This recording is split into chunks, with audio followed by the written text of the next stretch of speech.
Hello साथियों, राधे राधे। आप सभी को स्वागत है आप सभी गावत क्लासेस के इस ऑनलाइन यूट्यूब चैनल पर।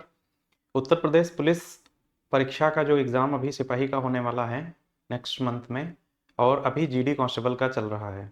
तो इन दोनों एग्ज़ाम्स को या अदर अभी आगे जैसे UP triple S C PET की भी नोटिफिकेशन आने वाली है, तो इन सभी एग्ज़ाम्स को ध्यान रखते हुए हम लोग रीजनिंग में आज एक चैप्टर पढ़ेंगे। अभी तक हम लोग पीछे प्रैक्टिस सेट सॉल्व कर रहे थे, जिसमें अभी तक हम लोग यूपी पुलिस पुलिस के स्पेशल जो सेट हैं वो भी किए हैं, और अभी आगे भी करेंगे हम लोग प्रैक्टिस सेट। लेकिन अभी एक इम्पॉर्टेंट टॉपिक जो काफ़ी समय से बच्चों की डिमांड थी, तो उसको शुरुआत करते हैं। आज हम लोग पासा पढ़ेंगे। डाइस एकदम बेसिक से पढ़ेंगे और एडवांस लेवल तक पढ़ेंगे। बहुत अच्छा टॉपिक है।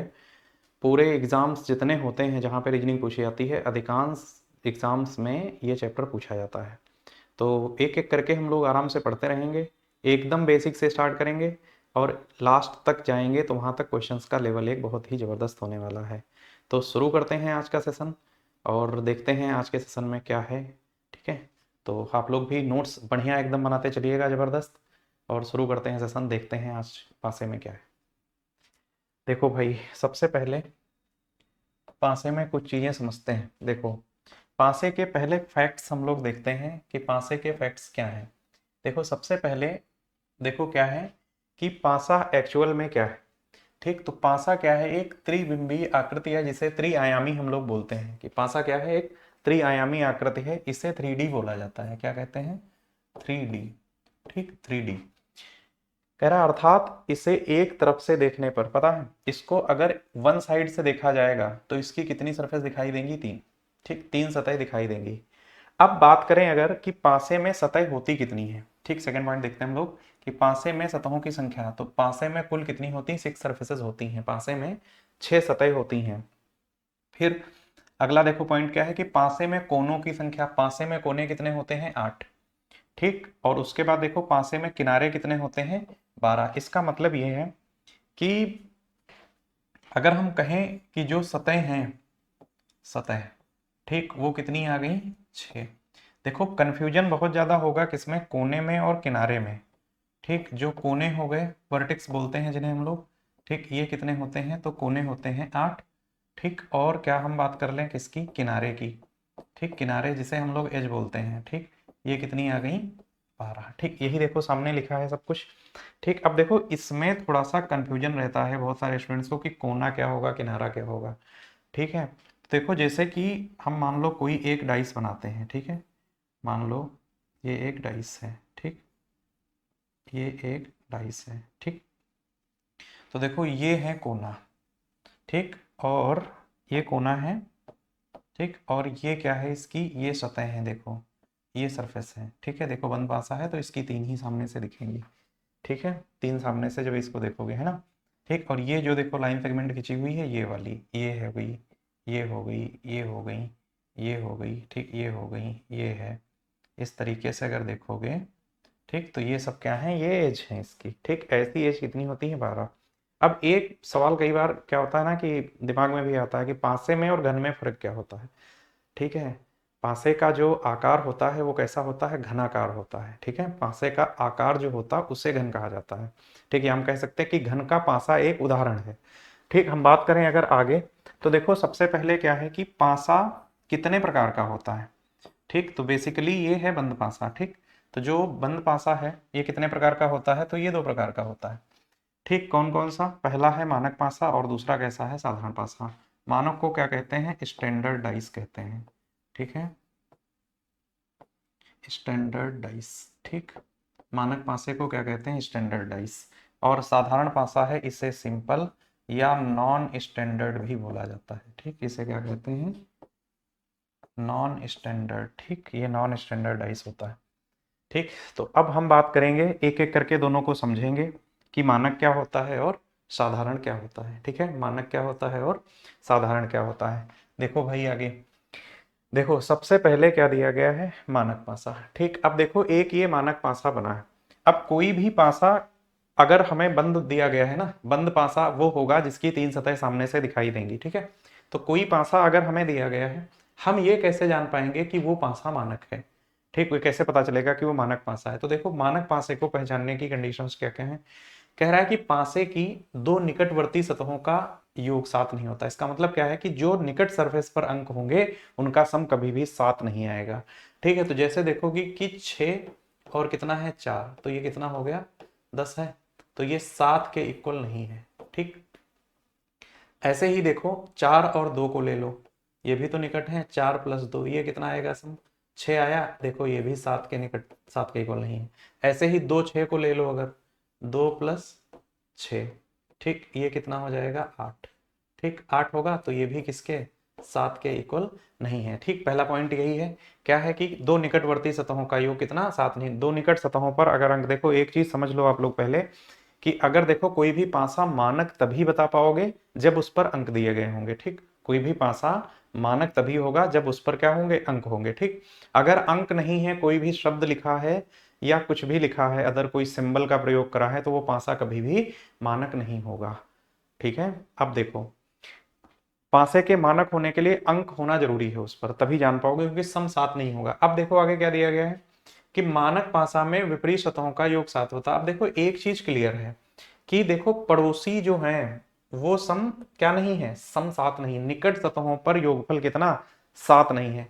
तो अगर 7 पड़ोसी नहीं होगा, ये याद रखना कि अगर 7 पड़ोसी सम नहीं है तो विपरीत का होगा फिर। ठीक, कैसे कि पासे में विपरीत जो होता है, पासे में क्या होगा, विपरीत जो होता है किसमें, मानक में। मानक पासे में जो विपरीत होता है वो हमेशा क्या होता है, विपरीत फिक्स होता है। ठीक, मानक पासे में विपरीत फिक्स होता है। कैसे, देखो पासे की निकट सतहों पर स्थित अंकों का योग 7 नहीं होता है, तो क्या होता है, मानक पासे में विपरीत सतहों का योग कितना होता है, 7 होता है। अपोजिट साइड करोगे तो कितना आएगा, सम 7 आएगा। इसका मतलब क्या है कि एक का विपरीत कितना होगा, जोड़ोगे तो 6, सॉरी 7 आएगा, एक और 6 कितना होना चाहिए 7। ठीक, ऐसे ही 2 का विपरीत क्या होगा, देखो 2 का विपरीत होता है 5, ये किसके इक्वल होना चाहिए, भी 7 के। और 3 और क्या है, ठीक 4, ये भी कितना हो जाएगा 7 हो जाएगा। ठीक है, तो मानक में अब मानक पासा क्लियर हो गया। ठीक, क्या कि निकट सतह पर योगफल अंकों का 7 नहीं होना चाहिए। दूसरा, अपोजिट्स का योगफल कितना होता है, 7 होता है। ठीक है, अगर कोई सरफेस ऊपरी है तो उसकी निचली सरफेस उसकी ठीक अपोजिट होगी। ठीक, अब ये देखो, और दूसरा अगला पॉइंट क्या दिया है कि मानक पासे में विपरीत सतह निश्चित होती है। ठीक है, क्योंकि जब अपोजिट इसका क्या होगा, फिक्स होगा, तो अपोजिट जब फिक्स होगा तो सतह भी कैसी हो जाएगी, फिक्स हो जाएगी। ठीक, उसके ऊपर क्या होगा। अब हम लोग समझते हैं आगे साधारण पासे को। ठीक, नेक्स्ट देखो साधारण पासा, उसमें पॉइंट क्या था कि निकट सतह पर स्थित अंकों का योग 7 नहीं होता है। यहाँ क्या है, कह रहा है कि साधारण पासे में निकट सतहों का योग कितना होता है, 7 होता है। देखो ठीक, कैसी सरफेसेस का, तो जो निकटवर्ती सतहें हैं इनका योगफल कितना होगा, 7 होगा। देख सकते हो, ये देखो ये है निकट सतह, इसको जब जोड़ोगे तो सम 7 आ जाएगा। ठीक है, कोई भी एडजेसेंट सरफेस जब ऐड करोगे तुम्हें एक जगह पर सम 7 मिलना चाहिए। देखो 3 2 5 है, 4 2 6, इससे मतलब नहीं 3 4 7 है, एक कोई स्थिति बननी चाहिए। ठीक है, आगे क्या दिया गया है कि साधारण पासे में विपरीत सतहों का योग 7 नहीं होता। ध्यान रखना कि साधारण में अपोजिट फिक्स नहीं होता है। ठीक है, मानक में विपरीत फिक्स होता है, साधारण में जो है, साधारण में विपरीत जो है, ठीक, साधारण में विपरीत क्या है, विपरीत फिक्स नहीं होता है। ठीक, विपरीत फिक्स नहीं होगा। ठीक, साधारण में यही पॉइंट लिखा है। ये नेक्स्ट पॉइंट क्या है कि साधारण पासे की विपरीत सतह सदैव निश्चित नहीं होती है। ठीक है, इसकी जो विपरीत सतह है वो क्या होगी, निश्चित नहीं होगी। अर्थात ये कैसी होती है, पॉसिबल होती है, क्या आएगी ये स्थिति पर निर्भर करेगा। ठीक है, तो अब हम लोग आगे बढ़ते हैं और थोड़ा समझते हैं, इसके कुछ क्वेश्चंस के बारे में देखते हैं और शुरू करेंगे। देखो कुछ समझ लो, पहले प्रश्नों की बात करते हैं। ठीक, तो देखो प्रश्न जो है पासे में वो दो प्रकार का होगा। ठीक, प्रश्न प्रकार जो है वो कितने हैं, दो। ठीक, टाइप ऑफ क्वेश्चंस जो हैं वो दो है, पहला बंद पासा है और दूसरा खुला पासा। ठीक, तो बंद पासे से संबंधित, ठीक, बंद पासे से या बंद पासे पर आधारित, ठीक, बंद पासे पर आधारित, और कैसा हो जाएगा, खुले पासे पर आधारित। ठीक, खुले हुए पासे पर आधारित। ठीक, अब देखो बंद पासे पर सवाल तीन तरीके का पूछा जाता है। कौन कौन सा? एक तो विपरीत सतह निकालना, तुमसे अपोजिट पूछ देगा। दूसरा क्या? लुप्त संख्या, या हम कह सकते हैं कि लुप्त सतह ज्ञात करना। ठीक, लुप्त सतह, या तो ये हमसे ऐसे आते हैं सवाल ना कि पासे में क्वेश्चन मार्क लगा देता है, जैसे पासा बना देगा इस तरीके से, ठीक, और यहाँ लिख देगा एक, यहाँ लिख देगा दो, और यहाँ लगा देगा क्वेश्चन मार्क। ठीक, इस तरीके से ऐसे देता है, तो यहाँ पे लुप्त सरफेस निकालनी होगी। तीसरा क्या है कि बंद पासे का प्रसार कैसे किया जाएगा। कोई भी पासा बना के दे दिया जाएगा और नीचे क्या करेगा, उसको खोल के दिखा देगा, है ना, 4 विकल्पों में बना देगा, और आपसे पूछेगा कि उस पासे को अगर खोला जाए तो फिर वो दिखाई कैसा देगा, है ना। पासे को खोलना, उसे ही प्रसार करना बोलते हैं। ठीक है, बात कर लें कि ओपेंडाइज की। ठीक, ये कैसा है? खुला हुआ पासा है। तो इसमें 3 तरीके का सवाल इसमें है, क्या है, सॉरी 2 तरीके का। ठीक, पहले क्या है, इसमें खुले पासे को क्या करना है, बंद करना है। ठीक, और दूसरा क्या है, ठीक, विपरीत सतह ज्ञात करना। इसमें सवाल 2 ही तरीके का होगा। इसमें सवाल कैसा होगा? 2 ही तरीके का होगा। ठीक, अब हम बात करें, और इसमें सवाल कितना होगा? 3 तरीके का होगा, पहला, दूसरा और तीसरा। ठीक, इसमें 3 तरीके का सवाल होगा। अब देखो इसमें क्या है कि पहले हम लोग बात करेंगे, ठीक, पहले बात करेंगे किसकी, हम टाइप 1 की बात करेंगे। ठीक है, टाइप 1 की बात करेंगे। ठीक, टाइप कौन सा? 1, टाइप पहला।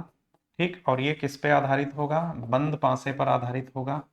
ठीक, बंद पासे पर आधारित, टाइप 1 बंद पासे पर आधारित। ठीक, और इसमें भी पहले हम बात किसकी करेंगे? विपरीत सतह ज्ञात करना, कि हम अपोजिट कैसे फाइंड करेंगे। ठीक है, पहले टाइप 1 में हम लोग क्या पढ़ेंगे? ठीक, टाइप 1 बंद पासे पर आधारित होगा, और इसमें क्या होगा? विपरीत सतह ज्ञात करना। अब देखते हैं इसके सवाल। पहला, ठीक, क्या है कंडीशन इसमें? ठीक, विपरीत ज्ञात करना है, तो इसकी पहली कंडीशन क्या है? ठीक, जब पासे का एक प्रारूप दर्शाया गया हो। ठीक है, ये पहला केस है इसका। ठीक, ये कैसा है?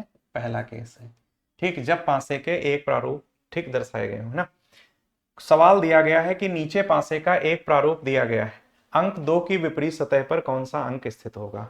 ठीक, आप लोग एक चीज समझिएगा हमेशा इसमें, कि जब भी कभी भी क्या होगा, एक प्रारूप दर्शाया गया होगा, क्या होगा? जब कभी भी क्या होगा, एक प्रारूप, तो आपको ये देखना है इस केस में कि वो पासा है कैसा, मानक है, ठीक, मानक है, या कैसा है, साधारण है। ठीक, क्या है? साधारण है। समझ गए? ठीक, जब भी कभी भी क्या होगा, एक प्रारूप को दर्शाएगा तो पासा पहले पहचानो मानक है या साधारण। मानक कैसे पता चलेगा? मानक कैसे पता चलेगा? पड़ोसी सरफेसेस को ऐड करोगे, सम 7 नहीं मिलना चाहिए, और 7 अगर नहीं मिलेगा तो देख सकते हो 6 और 3 देखोगे तो कितना हो गया? 9। ठीक, 2 3 देखो, 2 कितना हो गया? 5, और 2 6 देखोगे तो कितना हो गया? 8। ठीक, क्या हमें कहीं भी 7 मिला? नहीं मिला। इसका मतलब ये है कि ये पासा कैसा है? ये पासा है मानक। ठीक, ये कैसा है? मानक। और आपको पता है कि मानक में विपरीत क्या होते हैं? मानक में विपरीत क्या होता है? फिक्स होता है। विपरीत क्या हो जाएगा? विपरीत फिक्स हो जाएगा मानक में। ठीक, विपरीत फिक्स हो जाएगा। तो इसने हमसे पूछा कैसे विपरीत फिक्स होता है। 1 का विपरीत कितना होगा? 6, 2 का विपरीत कितना होगा? 5, और 3 का विपरीत कितना होगा? 4। ठीक, क्योंकि सम 7 होता है मानक में अपोजिट्स का। पूछा किसका है? 2 की विपरीत सतह पर क्या होगा, तो देख सकते हो 2 की अपोजिट सरफेस पर क्या आएगा? 2 की विपरीत सतह पर कितना आएगा? 5 आएगा, और 5 ऑप्शन तीसरे पर दिया गया है। ठीक है, 2 की अपोजिट सरफेस क्या होगी, है ना। बढ़ते हैं हम लोग आगे अगले सवाल की तरफ। ठीक, तो एक बात क्लियर है कि अगर एक प्रारूप दिया गया है तो हमें सबसे पहले पासा पहचानना है कि मानक है या साधारण है। बढ़ते हैं अगले सवाल की तरफ। नेक्स्ट देखो, दूसरा क्या दिया गया है? नीचे पासे का एक प्रारूप दिया गया है, अंक 4 की विपरीत सतह पर कौन सा होगा। अब देखो इसमें फिर से समझो कि पहले एक ही कितना प्रारूप है, देखो आप लोग समझिएगा इसको, एक ही तो प्रारूप है। एक प्रारूप है तो पहले ये पता कर लें कि ये मानक है, ठीक, या साधारण है। मानक है या क्या है? साधारण है। ठीक, इन्हीं दोनों में से कोई एक होगा। पता कैसे होगा? तो देखो 3 1 कितना है? 4, और 3 4 कितना है? 7। ठीक है, और ऐसे ही देखो तो 4 1 कितना है? 5। ठीक, तो देखो 3 4 7 मिला, और 7 अगर मिल गया निकटवर्ती, है ना, तो ये पासा कैसा है? कैसा है? साधारण है। पासा कैसा है? साधारण है। ठीक, अब अगर साधारण पासा है, ठीक, अगर कैसा है? साधारण पासा है, तो एक बात आप लोग समझ लीजिए कि साधारण पासे के कभी भी एक प्रारूप से एग्जैक्ट अपोजिट नहीं निकाला जा सकता है। इसका आंसर जब भी आएगा एक प्रारूप से, आप लोग समझिएगा, एक प्रारूप से जब भी आंसर आएगा ये विकल्प के ऊपर निर्भर करेगा कि ऑप्शन कैसा दिया गया है। ठीक है, ये कैसा होगा, ऑप्शन के ऊपर निर्भर करेगा, ये उसी से लगेगा। जैसे देखो कुछ पॉइंट्स हम आपको बता दें जिनको ध्यान रखना है। कैसे, एक तो ये समझना है कि पासे की जो निकट सतहें होती हैं, कैसी निकट सतह, ठीक, जो जिसे बोलते हैं संलग्न, जुड़ी हुई, क्या कहते हैं, संलग्न, या इसे ही कहते हैं क्या, जुड़ी हुई। ठीक, जुड़ी हुई, जुड़ी हुई। ठीक, निकट सतह जो होती हैं संलग्न या जुड़ी हुई से बोलते हैं, ये कभी भी क्या नहीं होती है, ये कभी भी विपरीत नहीं होती है। ठीक, ये कभी भी विपरीत नहीं होगी। अब इसका आंसर हम कहां से दे सकते हैं, इसने पूछा क्या कि 4 की अपोजिट सरफेस पर कौन सा होगा। अब इस एक प्रारूप से मैंने आपको अभी बताया कि एक प्रारूप से अपोजिट निकाला नहीं जा सकता है एग्जैक्ट, तो कैसे निकालेंगे, ऑप्शन के हिसाब से निकालेंगे। अब ऑप्शन की तरफ चलें अगर, तो इसको एलिमिनेट करते हैं हम लोग। कैसे एलिमिनेट कर पाएंगे, देखिएगा, देखो समान सतह कभी विपरीत नहीं होती है, एक का विपरीत कभी भी एक नहीं होगा। ठीक, समझ गए ना, एक का विपरीत कभी एक नहीं होगा, 3 का 3, 4 का 4 नहीं होगा। अब देखो 4 पे आ जाओ। ठीक, अगर हम बात करें 4 का, तो 4 का विपरीत क्या 4 होगा, फिर इस केस में 4 का विपरीत कभी 4 होगा, नहीं होगा। अब 4 का विपरीत क्या 1 होगा, बताओ, वो भी नहीं होगा। 4 का विपरीत क्या 3 होगा, ठीक, ये भी नहीं होगा। अब देखो 4 के अपोजिट्स क्या क्या पॉसिबल हैं, तो देखो जो अंक इस पे हमको दिखाई नहीं दे रहे हैं उनमें से कोई भी हो सकता है। जैसे 4 का विपरीत 5 भी हो सकता है, 4 का विपरीत 6 भी हो सकता है, और 4 का विपरीत 2 भी हो सकता है। ठीक, 5, 6, 2 में से ही कोई होगा। अब विकल्पों की तरफ चलते हैं, तो देखो एक नहीं होगा, क्यों नहीं होगा, क्योंकि इसकी निकटवर्ती सतह पर है। होगा तो 3 भी नहीं, ये भी क्या है, इसकी निकट सतह पर है। क्या 4 का अपोजिट 4 हो सकता, समान सरफेस कभी विपरीत नहीं होती है। 5 इसका आंसर ऑप्शन के अकॉर्डिंग आएगा। 5 की जगह अगर 6 होता तो 6 सही होता, 2 होता तो 2 भी सही हो जाता। ठीक है, हम लोग बढ़ते हैं आगे और सवाल देखते हैं अगला। ठीक, अब देखो यहाँ पे 2 प्रारूपों का सवाल दे दिया गया है। ठीक, कैसा दिया गया है, 2 प्रारूपों का सवाल दिया गया है। ठीक, जब पासे के कैसे दिए गए हों, 2 प्रारूप दिए गए हों। अगर हम बात करें, ये दूसरी कंडीशन है। ठीक, और इसमें भी फर्स्ट पॉइंट है। ठीक, देखो जब भी 2 प्रारूप दिए जाएंगे तो उसकी कंडीशंस अलग अलग बनती हैं। जैसे पहली कंडीशन क्या दी गई है, आप लोग देखिएगा इसको ध्यान से, दर्शाए गए दोनों पासों के प्रारूपों में जब केवल एक सतह उभयनिष्ठ हो। ठीक, आप लोग समझिएगा थोड़ा सा, देखो जब भी 2 प्रारूप दिए जाएंगे, क्या दिए जाएंगे, जब भी 2 प्रारूप दिए जाएंगे तो आपको कंडीशन मैच करनी है। इसकी कंडीशन बनती है कैसी, 3, इसकी कंडीशन कैसी बनती है, 3। ठीक, 3 कंडीशन कौन कौन सी बनती हैं, तो पहली कंडीशन है कि एक सतह उभयनिष्ठ होगी, कॉमन होगी, एक सतह कॉमन होगी। फिर क्या होंगी, 2 सतह कॉमन होंगी, 2 सतह कॉमन होंगी। और एक तीसरा केस है कि कोई कोई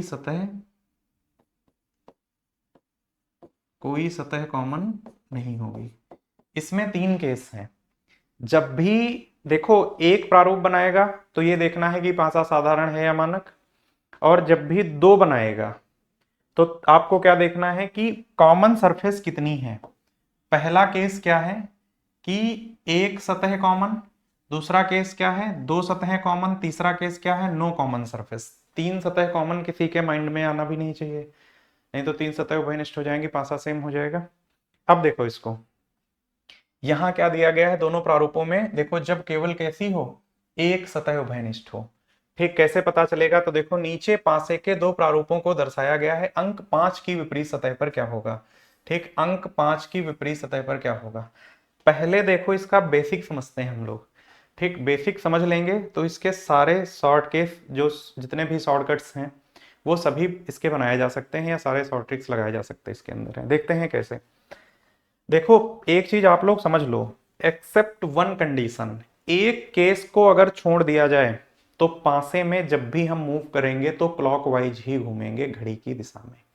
ठीक है, एक केस इकलौता ऐसा है जहां हम लोग एंटी क्लॉकवाइज मूव करते हैं। अब उसको सवालों में हम लोग कर लेंगे एक बार। ठीक, वैसे क्लॉकवाइज ही जाना है।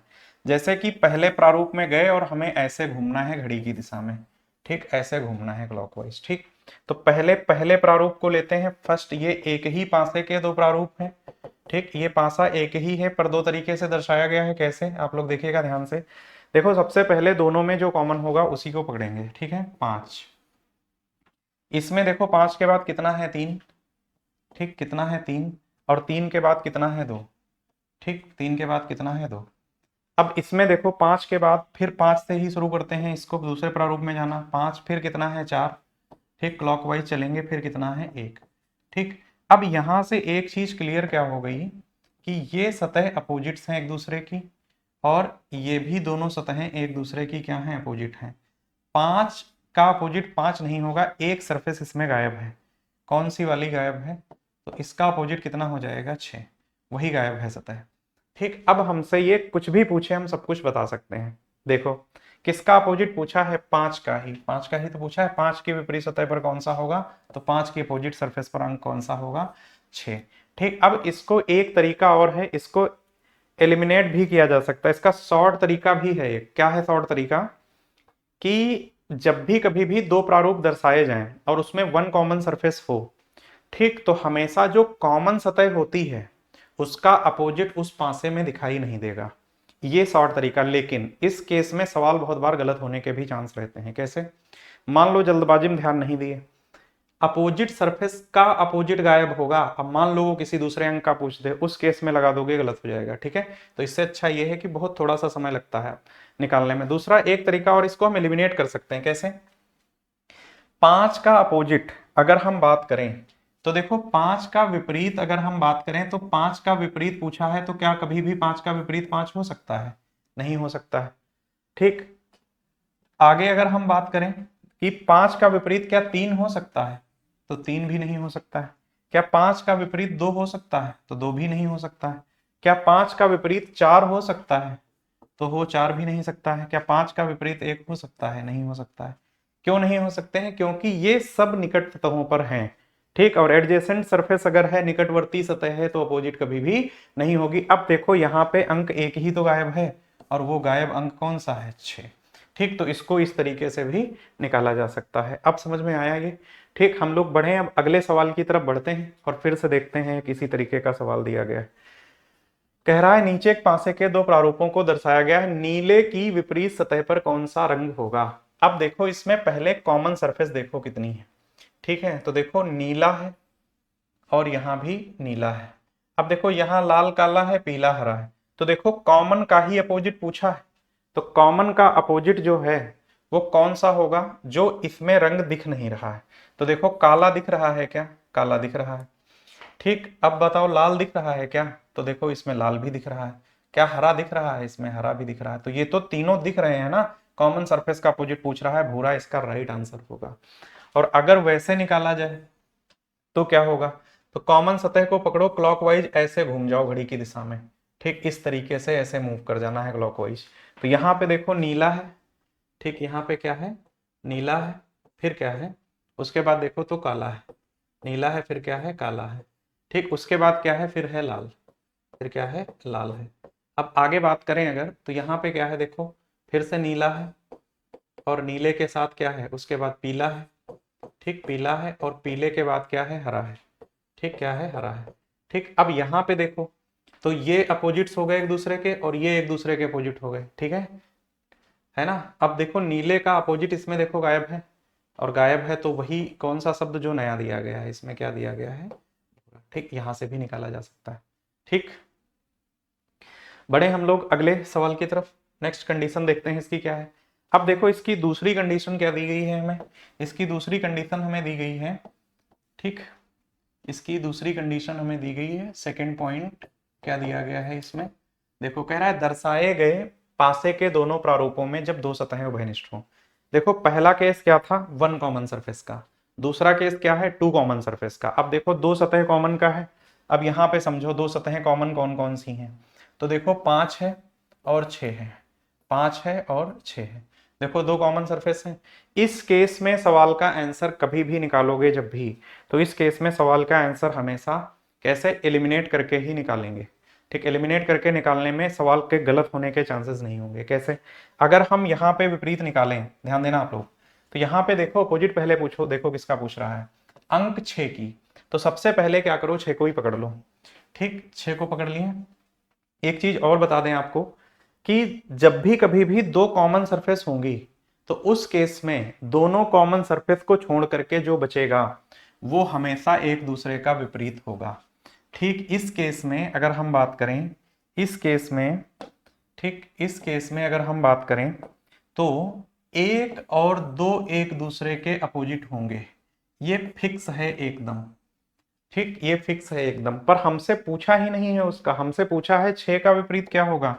तो अगर 6 का विपरीत पूछेगा तो देखो 6 का विपरीत क्या कभी भी 6 होगा, नहीं होगा। ठीक, अब पहले प्रारूप में आ जाओ, पहले वाले में 6 का विपरीत क्या 1 होगा, निकट सतह पर है, कभी नहीं होगा। 5 हो सकता है क्या, तो कभी भी 5 भी नहीं होगा। ठीक, अब आ जाओ इस वाले पर, इसमें क्या हो सकता है, क्या 6 का विपरीत 2 हो सकता है, ठीक, तो 2 भी नहीं होगा। अब देखो ये 4 अंक अपोजिट नहीं है, ठीक है, तो देखो अब बचा क्या क्या, अब बच गया हमारे पास 3 और 4, क्या बच गया, 3 बच गया और कितना बच गया, 4। 6 का विपरीत इन्हीं दोनों में से कोई एक होगा। आते हैं ऑप्शन की तरफ, विकल्पों की तरफ चलते हैं और देखते हैं ऑप्शन में हमें क्या दिया गया है। तो देखो 2 पे क्रॉस लगा है तो 2 नहीं होगा, क्रॉस तो 5 पे भी लगा, ये भी नहीं होगा, क्रॉस क्या 1 पे लगा होगा, तो ये भी नहीं। देखो 3 ऑप्शन का हिस्सा है, 3 सही हो जाएगा, लेकिन 3 की जगह अगर 4 दिया गया होता तो वो भी सही हो जाता। ठीक, बढ़ते हैं हम लोग नेक्स्ट की तरफ। कह रहा है नीचे एक पासे के दो प्रारूपों को दर्शाया गया है, अंक 3 की विपरीत सतह पर कौन सा अंक स्थित होगा। आप लोग इसका कमेंट कर सकते हैं, आंसर आप बता सकते हैं क्या आएगा इसका आंसर। देखो दो प्रारूप हैं, तो सबसे पहले इसमें कॉमन सतह कितनी है, तो देख सकते हो एक यहाँ है, एक यहाँ है, 4 यहाँ है और 4 ही यहाँ है। ठीक, तो हमारे पास बच क्या गया, बच गया है 3 और क्या बच गया है 2। क्या 3 और 2 अपोजिट सरफेस होंगी, मैंने क्या कहा, 2 कॉमन सरफेस जब भी लोगे तो जो बचेगा वो एक दूसरे का विपरीत होगा। और देख सकते हो 3 और 2 क्या हैं, एक दूसरे के विपरीत हैं। पूछा किसका, अंक 3 की विपरीत सतह पर क्या होगा, तो सीधा सीधा दिख रहा है 3 की विपरीत सतह पर क्या होगा, 2 होगा। ठीक, बढ़ते हैं हम लोग अगले सवाल की तरफ। नेक्स्ट देखते हैं, दर्शाए गए पासे के प्रारूपों में जब कोई सतह उभयनिष्ठ ना हो। देखो 1 कॉमन सरफेस, 2 कॉमन सरफेस, अब देखो थर्ड पॉइंट है क्या है, नो कॉमन सरफेस।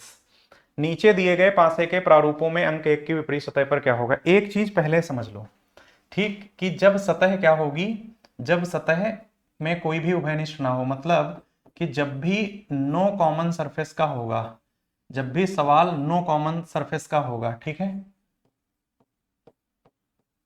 जब भी सवाल कैसा होगा, नो कॉमन सरफेस का, उस केस में आपको सबसे पहले ये ध्यान रखना है कि इस केस में पासे कैसे हैं, मानक हैं या साधारण है। ठीक, आप लोग इसको समझिएगा, बहुत बार इस सवालों में स्टूडेंट्स फंस जाते हैं। आपको ये समझना है कि जब नो कॉमन सरफेस है तो उस केस में पासा मानक है या साधारण है। उस केस में अगर एक मानक होगा तो दूसरा भी मानक होगा, और एक अगर साधारण है तो दूसरा भी साधारण होगा।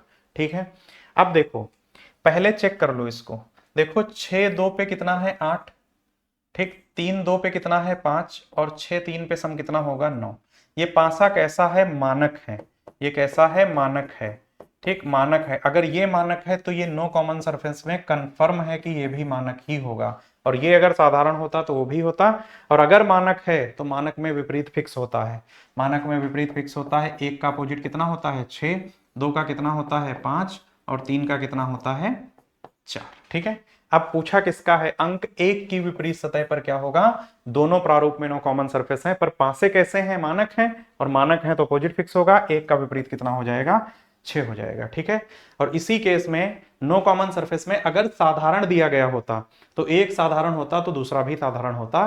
बढ़ते हैं देखो अगले सवाल की तरफ, और देखो 8 नंबर सवाल में दिया है, देखो 3 4 पे यहाँ कितना मिला 7, और देखो 2 5 पे यहाँ भी कितना है 7। ये दोनों पासे कैसे हैं, ये दोनों प्रारूप साधारण है। कैसे हैं, दोनों प्रारूप साधारण है। ठीक, दोनों प्रारूप साधारण है अगर, तो साधारण में एक अगर निकालोगे से एक की ही विपरीत सतह पूछा है तो एक का निकालोगे तो एक का अपोजिट कभी भी निकट सतह नहीं होगी, सेम सतह नहीं होगी, 3 नहीं होगा, और क्या होगा 4 भी नहीं होगा। देखो ये सब नहीं होंगे, है ना। तो अब बचे कौन कौन से, एक के अपोजिट्स पॉसिबल कितने हैं, तो देखो 2 भी हो सकता है, 5 भी हो सकता है और 6 भी हो सकता है। कभी ये मत करिएगा कि एक ऊपर है तो 2 ऊपर होगा, ऐसा आवश्यक नहीं है, क्योंकि साधारण में अपोजिट्स नहीं बताए जा सकते एग्जैक्टली। ठीक, तो हम निकाल सकते हैं, क्योंकि या तो वो रूल के अकॉर्डिंग हो तो 1 2 या 3 हो सकता है। ठीक, या ये देख सकते हो 1 2 या 3 हो सकता है, बताओ 1 या तो 2 या 3 ये हो सकता है, 2 6 और 5 क्या हो सकता है। तो इस केस में देखो क्या हो सकता है, तो इसका एग्जैक्ट आंसर जो आएगा, ठीक, तो देखो 2 भी संभव है, 2 भी संभव है, 5 भी संभव है, देख सकते हो, और संभव क्या है 6 भी संभव है, ये तीनों संभव है। ठीक, तो यहाँ पे अगर सवाल को थोड़ा सा संशोधित करें कि कौन सा अंक होगा, जहां पे लिखा है अगर हम कह दें कि यहाँ पे कौन सा, ठीक, इसमें अगर हम पूछते हैं कौन सा सतह नहीं होगा, ठीक, तो देखो ये नहीं होगा, ठीक, ये नहीं होगा, समझ गए ना। तो इसका आंसर जो एग्जैक्ट आएगा वो क्या हो सकता है, 2 भी हो सकता, 5 भी हो सकता और 6 भी हो सकता है। ठीक है, तो इसी में से कोई एक हो सकता है। ठीक, तो इन ऑप्शंस में अगर एक ऑप्शन हम ऐड कर दें क्या, ठीक, या क्या हो सकता है 2 हो, 5 हो या 6 हो, तो यही हो सकते हैं एक के। ठीक है, तो अब इतना बात क्लियर है। तो देखो एक प्रारूप का सवाल हो गया, 2 प्रारूप का हो गया, और है ना, एक प्रारूप हो गया, 2 प्रारूप हो गए, और क्या, अब 3 पे हम बात करेंगे या 2 से ज्यादा पे बात करेंगे, 4 भी बना सकता, 5 भी बना सकता, उस केस में क्या होगा। देखते हैं एक अगला सवाल। ठीक, यहाँ पे देखते हैं, ये है तीसरा केस। ठीक है, ये कैसा है, ये थर्ड केस है। ठीक, ये थर्ड केस है, जब एक पासे के 2 से अधिक प्रारूप दर्शाए गए हों। देख सकते हो आप लोग 4 बना के दे दिए, कई बार 5 बना देता, 10, कोई फर्क नहीं पड़ता है कितने बना दे। आपको क्या सबसे पहले देखना है, इस केस में पूछा किसका है, अंक 5 की विपरीत सतह पूछी। ऐसे कोई भी 2 प्रारूप लेने हैं इसमें जिसमें आपको एक सतह उभयनिष्ठ मिले। ठीक, पहले शुरू इसी से करना है कि क्या ऐसे 2 प्रारूप पकड़ने हैं जब भी 2 से ज्यादा बनाएगा, इसमें 1 कॉमन सरफेस होनी चाहिए। देखो इसमें 5, देखो इसको अगर देख लें तो ये पहला प्रारूप है एक ही पासे का, ये दूसरा प्रारूप है, और ये कैसा है, तीसरा प्रारूप है। ठीक है, और ये कैसा है, चौथा। ये एक ही पासे के 4 प्रारूप हैं। इसमें हमें क्या करना है, कोई भी 2 ऐसे पकड़ लेने हैं, जैसे हम तीसरा और चौथा पकड़ लें, तीसरा और चौथा पकड़ लेंगे, तो इसमें देखो कुछ कॉमन मिल रहा है क्या, 5 5, ठीक, बाकी तो नहीं है कुछ। क्लॉकवाइज मूव कर जाएं हम लोग, 5 ऐसे क्लॉकवाइज घूम जाएं तो 5 से देखो क्या मिलेगा, 2 कॉमन सरफेस, 2 सरफेस में जो प्रारूप में क्या था 1 कॉमन सरफेस का रूल, 5 के साथ कितना होगा 4 होगा, और फिर कितना हो जाएगा 3 हो जाएगा। ठीक है, देखो यही सिद्ध बनेगी। यहाँ पे देख लो अगर, तो 5 के साथ कितना हो जाएगा, 5 के साथ 2 हो जाएगा, और फिर कितना हो जाएगा 6 हो जाएगा। ठीक है, यहाँ पे देख सकते हो, सीधा सीधा भी लगा सकते थे कि 5 एक सतह कॉमन है और उसी का अपोजिट पूछा तो जो गायब होगा वही होगा। तो देखो 3 और 6 विपरीत हैं, 4 और 2 विपरीत हैं, 5 का विपरीत कौन होगा जो इसमें दिख नहीं रहा है, वो क्या हो जाएगा 1 हो जाएगा। तो ऑप्शन नंबर पहला इसका राइट आंसर होगा। ठीक है, पहला इसका राइट आंसर होगा। ठीक, तो उम्मीद करते हैं आज का सेशन ये समझ में आया होगा। आप लोग इस पूरी क्लास को शेयर कर दीजिएगा। ठीक, पासे की लगभग 4 क्लासेस में ये टॉपिक हम लोगों ने कंप्लीट कर लिया। इसमें एक पूरे क्वेश्चन क्लास रहेगी, 3 में कॉन्सेप्ट हो जाएगा। ठीक, तो आप लोग बढ़िया नोट्स बना लीजिएगा एकदम ज़बरदस्त, और मिलते हैं अगली क्लास में। Thank you.